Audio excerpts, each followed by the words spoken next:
Hi everyone, yasas que kalos to another episode of Dimitra's Dishes. Today we're going to be making braised lamb shanks that are going to be falling off the bone, full of flavor. This is perfect for a special occasion if you want to make a very impressive meal that everyone is going to love. This is it. You can serve it with mashed potatoes, with rice, broccolini, a nice salad. So many options. Let's get started.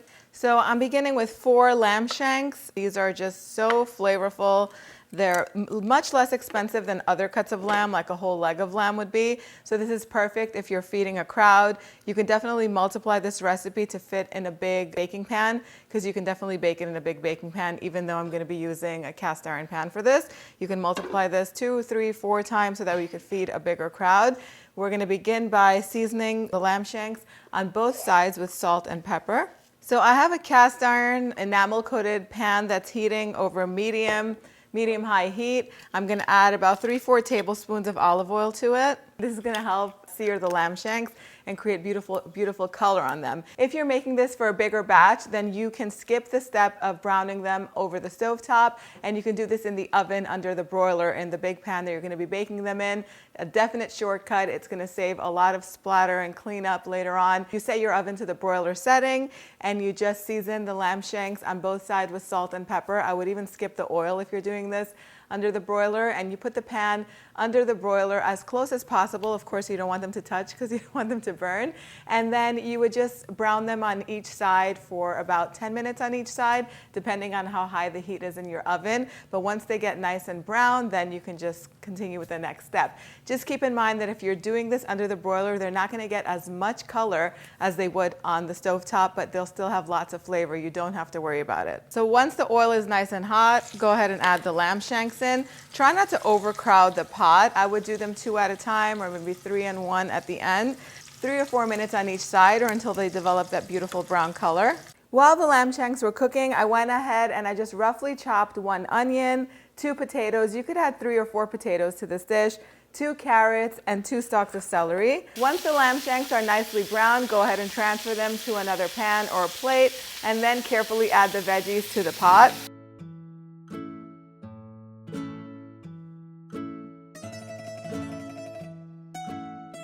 Season with a little bit of salt, and then cook them for about 8 to 10 minutes until they get a little bit of color on them. Next, I have 6 cloves of garlic that I've grated. I'm just going to add those and warm them through for just a few seconds until fragrant. Then I have some balsamic vinegar. I'm going to add 3 to 4 tablespoons. It's going to deglaze the pan and also add really nice flavor. You need some acidity in this to break up the heaviness of the dish.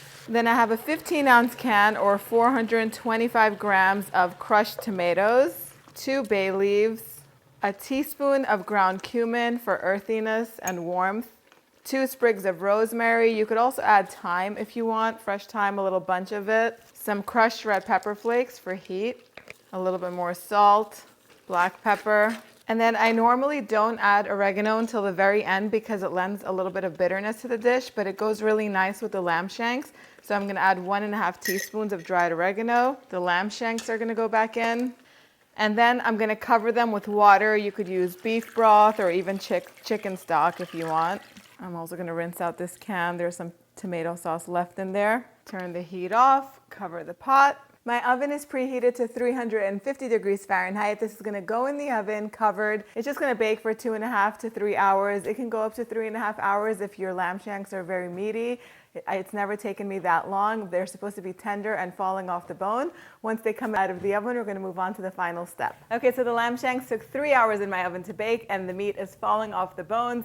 At this point, you can do several things. You can serve them as is, straight out of the pot. But the thing is, the vegetables are going to be floating around in there. What I like to do is take the lamb shanks out of the pot and transfer them to a serving platter, set them aside, and then I take out all of the veggies as well. You could strain it, you could pass this through a strainer, or you could just lift them out with like a spider strainer and set them aside. They're delicious. You could serve them alongside the meat. You can puree them and put them in the sauce and then thicken the sauce like I'm going to do. Well, I just set them aside and I throw 3 pieces of potato in there.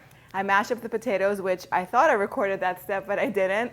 Anyway, mash it up, and then I like to cook the sauce over medium-high heat until it reduces and thickens to almost like a quarter of what was originally there. That's going to take about 20 minutes, 25 minutes or so. Go ahead and taste the sauce at that point and see if it needs a little bit more salt and pepper. Then I also like to add a little bit of fresh lemon juice. I've juiced a lemon and I'm just going to add it to the sauce because the acidity of the lemon and the freshness of it is really going to go well with the richness of this sauce. And lamb is such a rich cut of meat that you do need some acidity in the sauce with it to kind of bring all the flavors together and really wake it up and cut a little bit of the heaviness. You can use balsamic vinegar instead of the lemon juice. It's up to you. I just love to use the vinegar since I already have the balsamic vinegar in there from the beginning in the sauce. Again, give it a nice mix, taste it. If it needs more lemon, you could add it at this point. Then it's time to plate it. I like to put some potatoes and carrots on the plate, a big old lamb shank on top, lots of that delicious sauce that has reduced and become nice and thick. Then I just like to garnish it with some fresh parsley. You can do mint or a combination of mint and parsley. Those fresh herbs really go so well and add lots of course, freshness to the dish. You can serve this over mashed potatoes. You could add more potatoes to the dish and leave out the mashed potatoes altogether over Mediterranean rice with a nice salad, or even with just some toasted hearty bread to soak up that delicious sauce. I'll leave it up to you. You guys let me know how you like to serve it in the comment section down below. It's time for the taste test. And I love to mash up the potato into the sauce, something that I did when I was a kid, and I continue to do it now. So delicious. You guys are gonna love it. The lamb is so tender and soft and juicy. It goes so well with that delicious hearty tomato-based sauce. The exact measurements are on the website, dimitrasdishes.com. Let me know what you guys think in the comment section down below, and I'll see you back here with another delicious recipe. Yes, us.